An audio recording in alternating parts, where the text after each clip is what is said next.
Hey, what's going on, guys? It's Chris Smythe here with Fly TFO on the FittedToFish YouTube channel.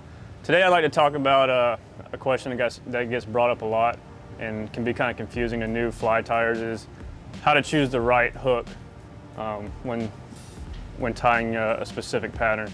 As you can see, there are thousands, and I'm sure you've seen online or anywhere, there's thousands of hook options, and it can be really confusing. When I look at hook selection, I really break it down into four main components. The first being the size is probably the most obvious one. If you look, a 2/0 hook is obviously much larger than a number 6. So when you're selecting your hook, the first thing that should come to mind is the size. Does it fit the fly that I'm trying to tie? Some of the bigger components are the length of the shank and the width of the gap within that hook. If you look, for example, a Gamakatsu SL12S is going to be much shorter than a, let's say, an SP11 if you look at the shank. Now these two profiles are going to give you two different things in your fly. Another thing with design, and a lot of people, especially new tyers, don't think about is what is that design going to make that fly do in the water? And that's really the biggest concern. A wider gap hook, that extra weight away from the shank is going to try to pull that gap to the bottom. So if you're trying to tie a fly that you want to ride hook point up, sometimes a big wide gap isn't always the best choice. So things like that are something to keep in consideration. The next component we want to look at is the actual weight of the hook. Hooks are made in many different configurations as far as the gauge of the wire. Obviously there's ones that are much thicker and there's ones that are thinner. That's going to help determine, depending on what you want that fly to do, help determine your decision-making process when choosing a hook. And lastly is the finish of the hook. That goes into the color, but more kind of specifically, especially with our saltwater environments here, the protection of the hook, which is going to allow that fly to last you a lot longer. So follow me over here to the table and I'll show you exactly what I'm talking about when it comes down to hook selection with our flies.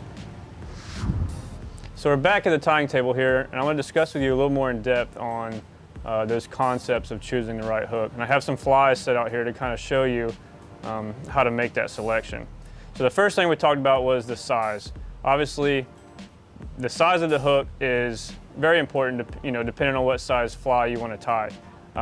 If I'm tying a small crab pattern, I'm not going to try to tie a small crab on a 2/0, 3/0 hook. It doesn't make sense, and vice versa. I'm not going to tie a big profile pattern on a very small hook. It has to fit the fly that you're trying to tie. The next thing is the design, and probably one of the most important things is the design or the profile of the hook. If you see here, what I'm talking about is the design of this Trident bait buster is different than this Tiemco TMC 800, is different than so on and so forth.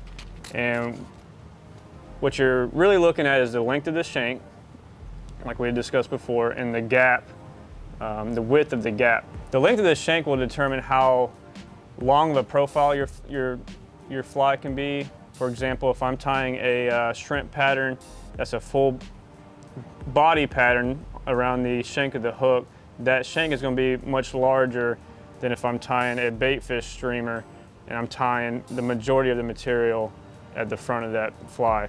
One thing that it does is help a fly kill correctly. And by kill, I mean keep it right side up. What you don't want is to tie a pattern and then you go to use it and then it's swimming sideways or upside down even. That's not going to be a good presentation to the fish. You're not going to be very successful.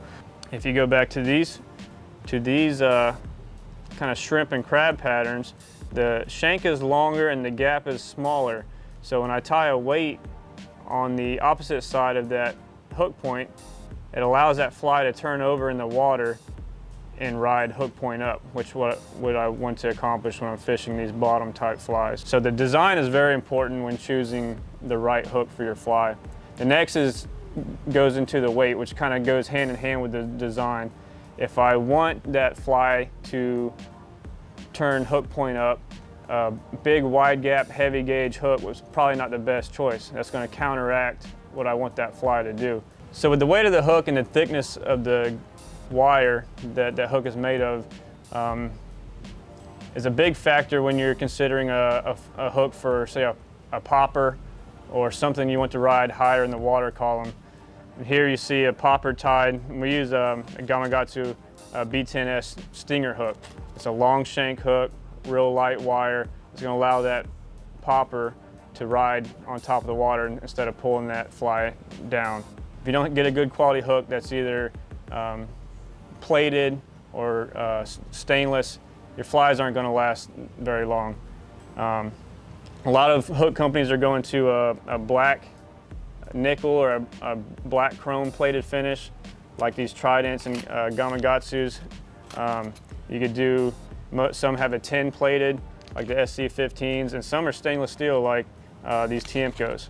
So to recap, choosing the right hook for your flies can be confusing and very technical. By applying some of the things we talked about, hopefully you can choose the right hook in order for what you want that fly to do. Thank you for tuning in. Be sure to check out other videos on the FittedToFish YouTube channel.